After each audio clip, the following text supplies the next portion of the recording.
আজ আমাদের বিকেলের মেনু। আমাদের সূর্য রেডি হয়ে গেছে, দেখে নিন মেনুটা কি কি বলুন তো একবার। এটা হচ্ছে পাস্তা, সূর্যের ভীষণ প্রিয়। কালকেও বানিয়েছিলাম, আজও তাই বানালাম।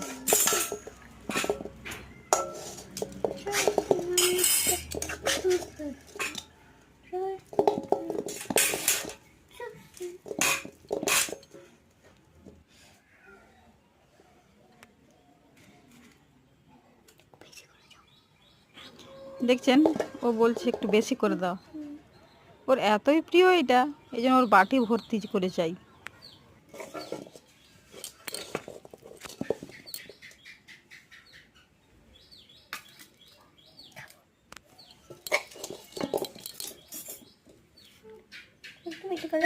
চামচ রেডি করে বসে আছে, তার বাটি ভর্তি হয়নি, এই জন্য বলছে আর একটু দাও আমাকে, ভর্তি করে দাও।